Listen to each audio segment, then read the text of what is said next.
इन्नल हम्दलिल्लाह नहमदुहु व नस्तईनुहु व नस्तगफिरुह व नुअमिनु बिही व नतवक्कलु अलैहि व नऊज़ु बिल्लाहि मिन शुरूरि अनफुसिना व मिन सय्यिआति अअमालिना मन यहदिहिल्लाहु फला मुदिल्ल लहु व मन युद्लिल फला हादिय लहु व अशहदु अन ला इलाहा इल्लल्लाहु वहदहु ला शरीका लहु व अशहदु अन्न नबिय्यना मुहम्मदन अब्दुहु व रसूलुहु अरसलहुल्लाहु बिलहक़्क़ि बशीरन व नज़ीरा फ़अऊज़ु बिल्लाहि मिनश शैतानिर रजीम या अय्युहल्लज़ीना आमनुत्तक़ुल्लाहा हक़्क़ तुक़ातिही व ला तमूतुन्न इल्ला व अंतुम मुस्लिमून या अय्युहन्नासुत्तक़ू रब्बकुमुल्लज़ी ख़लक़कुम मिन नफ़्सिन वाहिदा व ख़लक़ मिन्हा ज़ौजहा व बस्स मिन्हुमा रिजालन कसीरन व निसाअ वत्तक़ुल्लाहल्लज़ी तसाअलून बिही वल अर्हाम इन्नल्लाहा काना अलैकुम रक़ीबा या अय्युहल्लज़ीना आमनुत्तक़ुल्लाहा व क़ूलू क़ौलन सदीदा युस्लिह लकुम अअमालकुम व यग़फ़िर लकुम ज़ुनूबकुम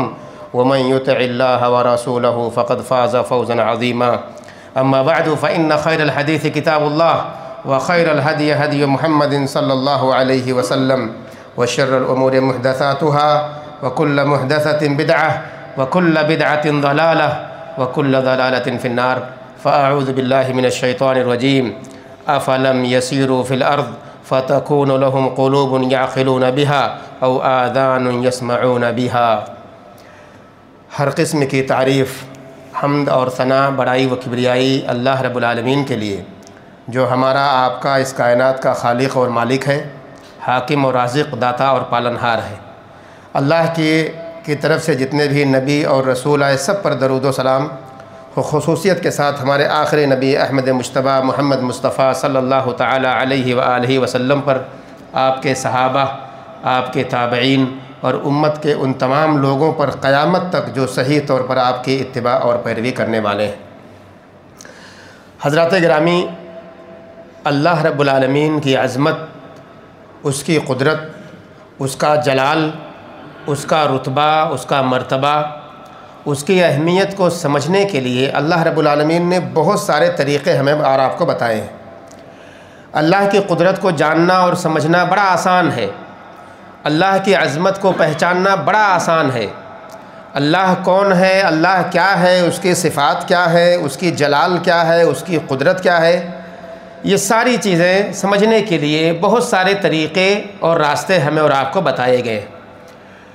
उन्हीं तरीक़ों और रास्तों में से एक तरीक़ा ये भी है कि अल्लाह रब्बुल आलमीन ने हमें और आपको, मुसलमानों को ख़ुसूसियत के साथ तालीम दी कि अल्लाह रब्बुल आलमीन ने ये ज़मीन जो बनाई है, इस ज़मीन के मुख्तलिफ़ गोशों पर चला जाए, ज़मीन की सैर की जाए, ज़मीन की तफरीह की जाए, ज़मीन का सफ़र किया जाए, फिर उसके बाद हमें और आपको अल्लाह की क़ुदरत के नमूने नज़र आएंगे, अल्लाह रब्बुल आलमीन के जलाल और उसकी अज़मत के शाहकार नज़र आएंगे।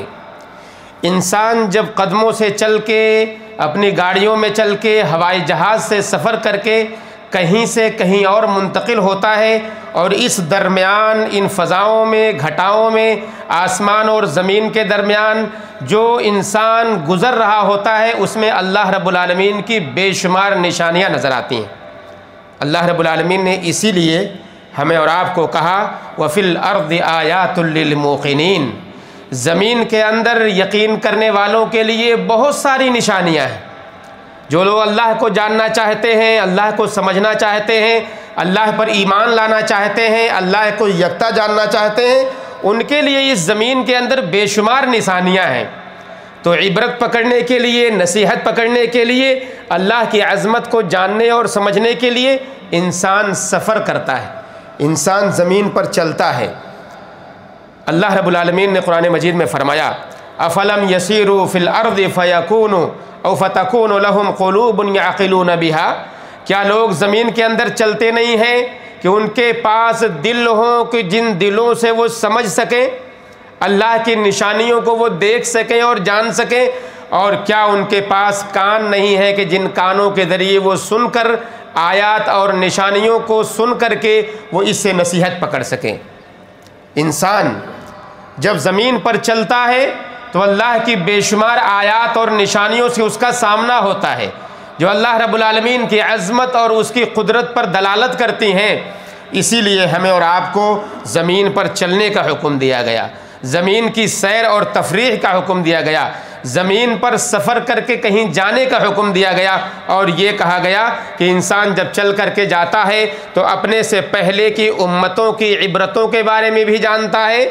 जो हमसे पहले उम्मतें गुजरी हैं उनके हालात क्या थे, उनके साथ मुआमलात कैसे किए गए, उनके जुल्म और सितम या उनकी नाआक़िबत अंदेशी की वजह से अल्लाह ने जो उन्हें अदाब में मुब्तला किया, ये सारी चीज़ें ज़मीन पर चलने वालों को नज़र आती हैं।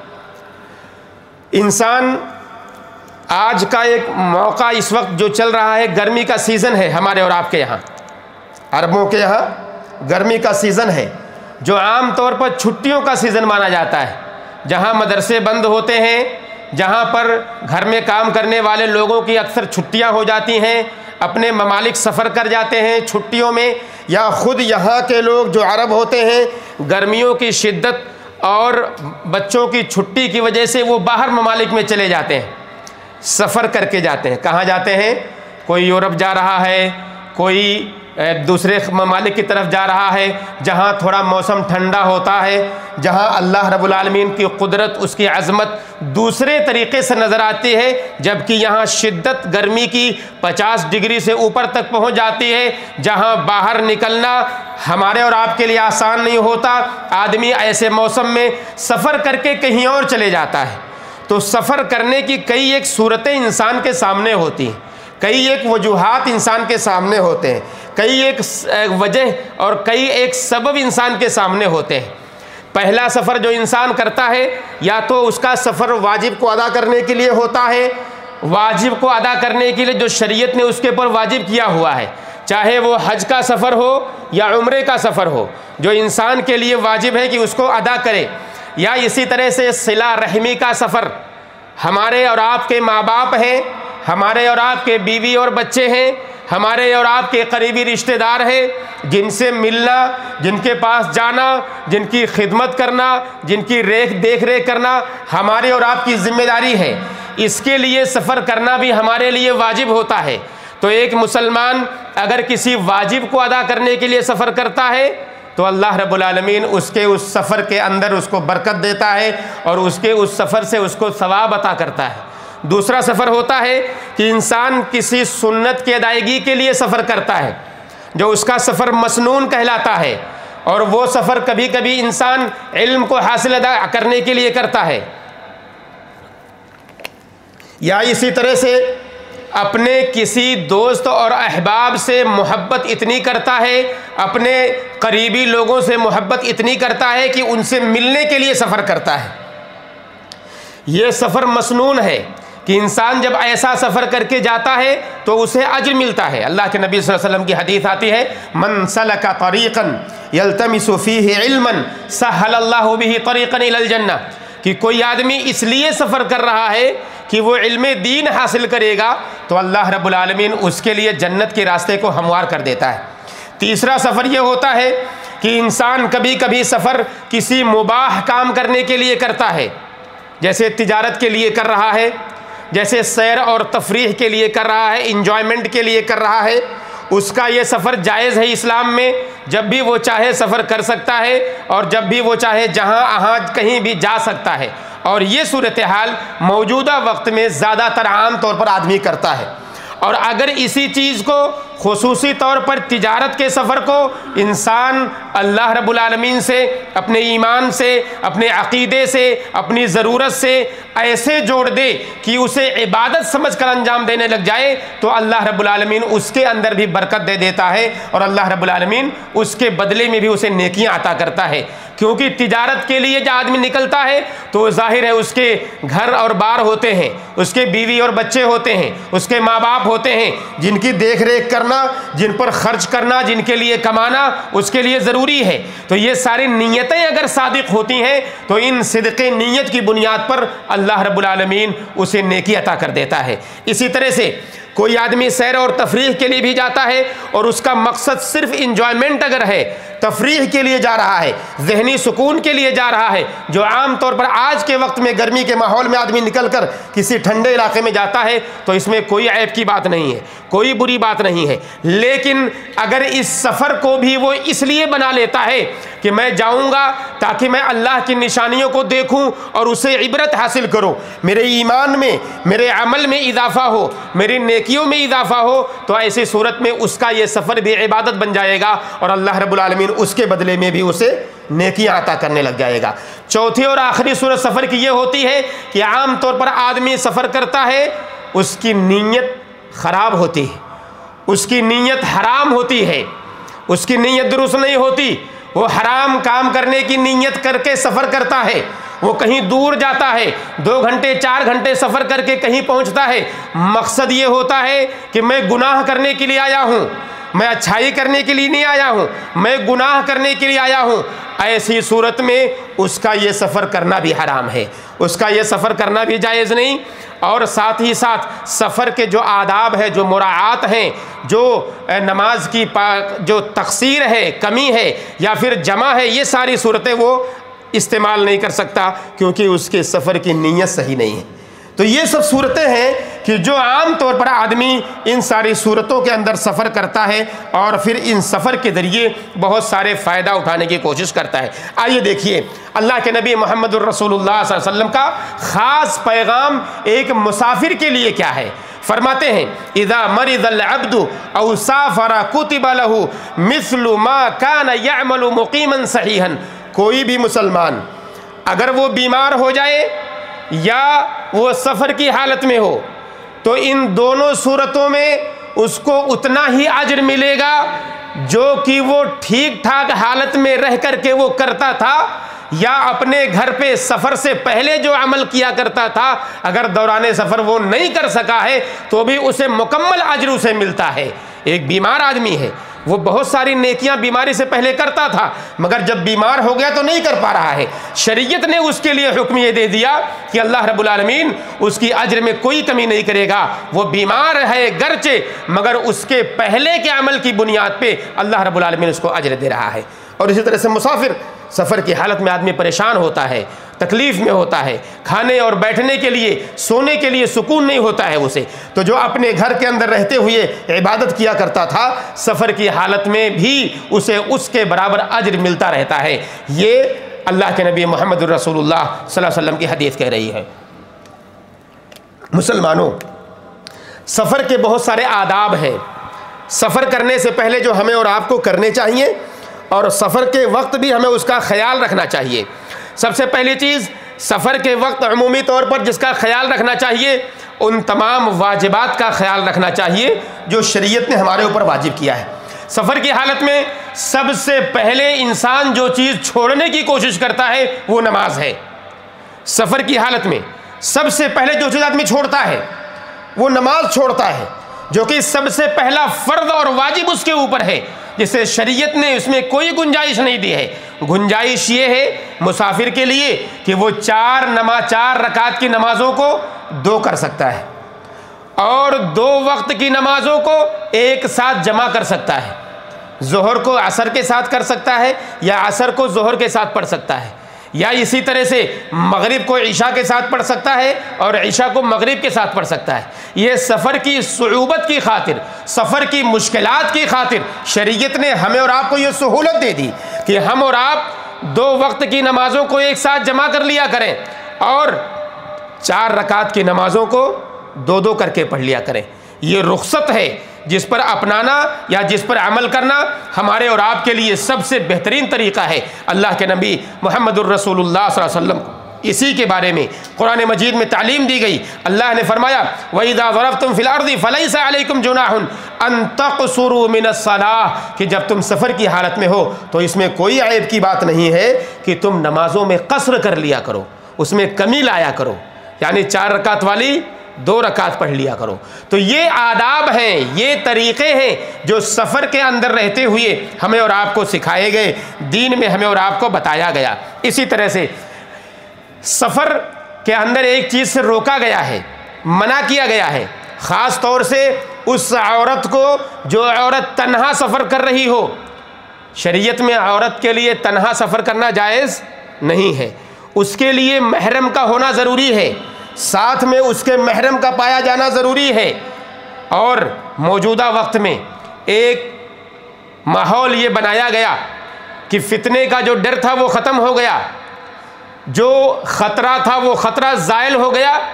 इसलिए कोई भी औरत कहीं भी सफ़र कर सकती है, कोई भी औरत बग़ैर महरम के सफ़र कर सकती है।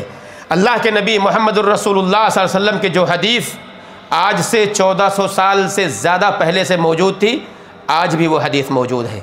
इस हदीस में कोई तब्दीली हम और आप नहीं कर सकते हैं, उसमें गुंजाइश निकाली जा सकती है, इज्तिहाद किया जा सकता है, मगर हदीस को रद्द नहीं किया जा सकता, उसको पीछे नहीं छोड़ दिया जा सकता कि हदीस कुछ और कह रही है और आज हम कुछ और कह रहे हों। हदीस ये कह रही है, ला यहिल्लु लिम्रातिन तुमिनु बिल्लाहि वल यौमिल आखिर, किसी भी औरत के लिए जो अल्लाह पर और आखिरत के दिन पर ईमान रखती है, तुसाफिरु मसीरत यौमिन इल्ला मअ ज़ी महरम, कहा कि अल्लाह पर ईमान रखने वाली और यौम आखिरत पर ईमान रखने वाली औरत के लिए बग़ैर महरम के सफ़र करना ये जायज़ ही नहीं है, हलाल ही नहीं है।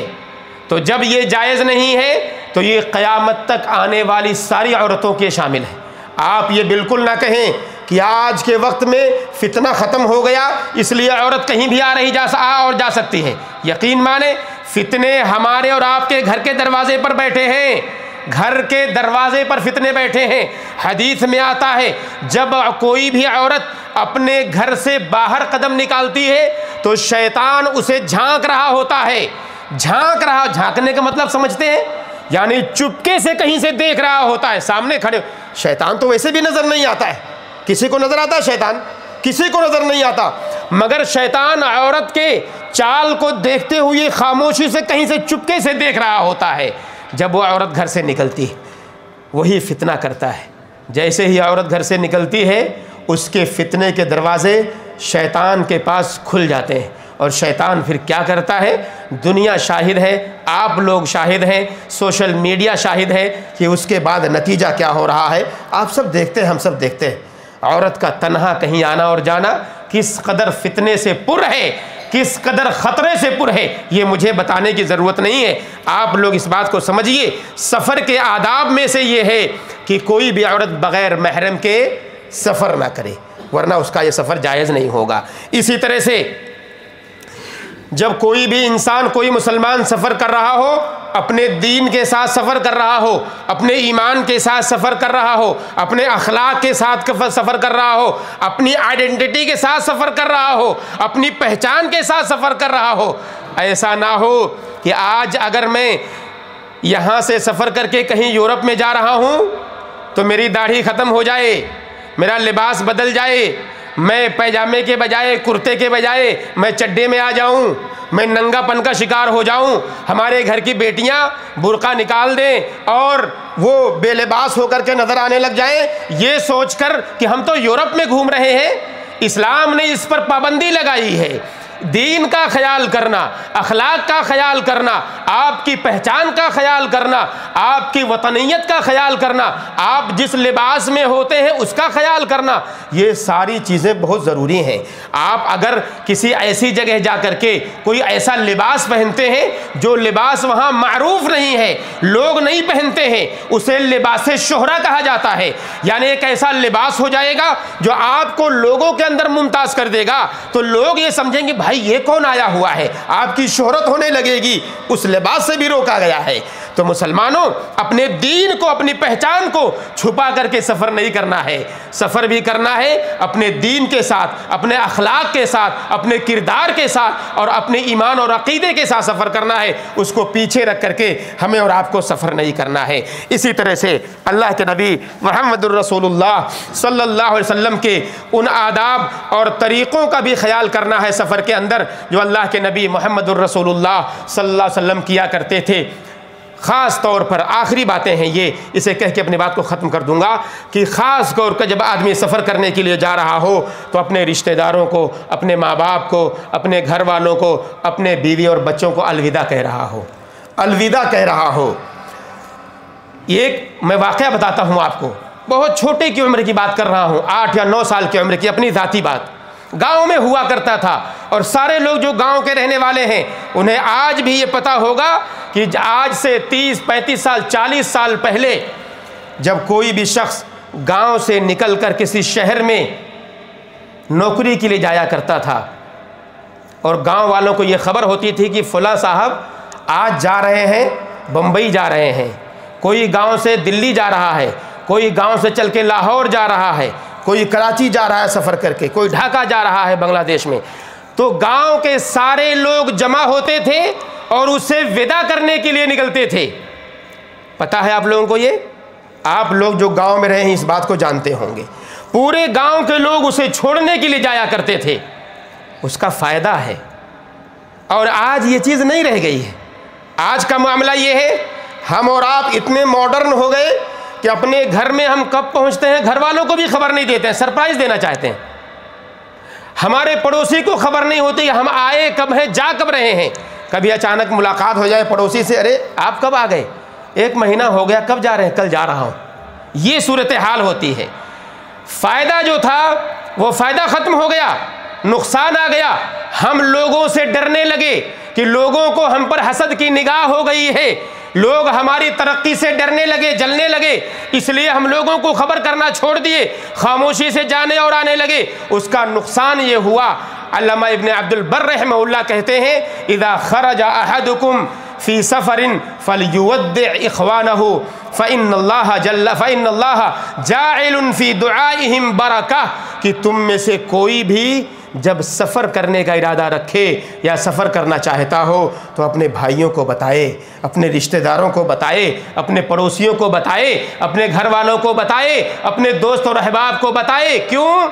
कहा अल्लाह रब्बुल आलमीन ने उनकी दुआओं में तुम्हारे लिए बरकत रखी हुई है। हमें चाहिए कि नहीं चाहिए? हमें चाहिए कि बरकत मिले। हमने इस चीज़ को छोड़ दिया है, माफ़ कीजिएगा। तो सफ़र के आदाब में से है कि हम और आप विदा कहें, लोगों को अलविदा कहें, निकलने से पहले लोगों को बताएं।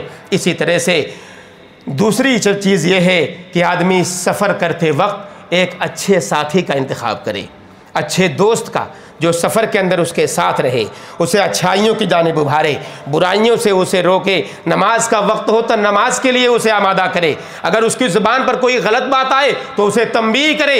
ऐसे लोगों को अपने साथ में सफ़र में रखना चाहिए। ये भी सफ़र के आदाब में से है। आखिरी बात यह है कि अल्लाह के नबी मुहम्मदुर रसूलुल्लाह सल्लल्लाहु अलैहि वसल्लम की हदीस ये कहती है कि सलासु दअवातिन मुस्तजाबातिन ला शक्का फ़ीहिन्ना दअवतुल वालिद व दअवतुल मुसाफिर व दअवतुल मज़लूम।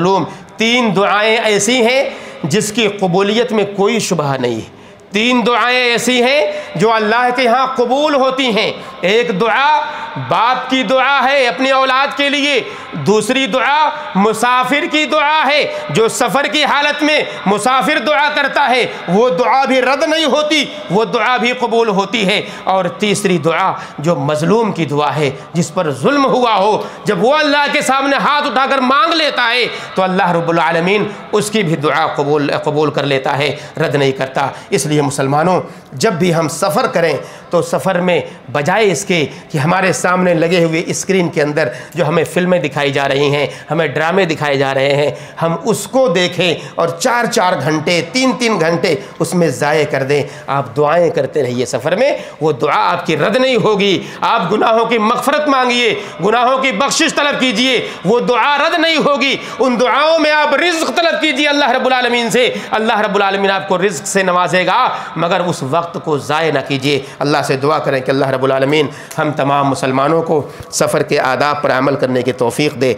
ऐ अल्लाह, जब भी हम सफ़र करें तेरी खातिर करें, तेरे लिए करें और तेरे बंदों की खातिर करें, दीन को समझने के लिए करें, दीन को फैलाने के लिए करें, दीन को सीखने के लिए करें। ऐ अल्लाह, अपने घर वालों के लिए जब भी हम सफ़र करें, अपने बच्चों के लिए करें, तो अल्लाह हमारे सीने में इखलास पैदा कर दे। ऐ अल्लाह, हमारे सफ़र को बाबरकत बना दे। ऐ अल्लाह, हमारे सफ़र को अच्छा और बेहतर बना दे। ऐ अल्लाह, हमारे सफ़र को अज्र से भरपूर बना दे। ऐ अल्लाह, हमारे सफ़र को अज्र से भरपूर बना दे। ऐ अल्लाह, हमारे सफ़रों को अज्र से भरपूर बना दे। ऐ अल्लाह, हमारे सफ़र को जब भी हम सफ़र करें तो उसमें आसानी पैदा कर, उसकी परेशानियों से हमें निजात दे। ऐ अल्लाह, सफ़र में जो भी दुआएं हम मांगे अल्लाह उन दुआओं को कबूल कर ले। ऐ अल्लाह, हम सबको दीन की सही समझ अता कर, दीन की बातों पर अमल करने की तौफ़ीक़ दे, इस्लाम का पाबंद बना दे, शरीयत पर चलने वाला बना दे। जब तक हमें ज़िंदा रख इस्लाम पर, हमारा ख़ात्मा हो तो ईमान पर हो। आमीन या रब्बल आलमीन। व सल्लल्लाहु वसल्लम अला नबीना मुहम्मद व अला आलिहि व सहबिहि अजमईन।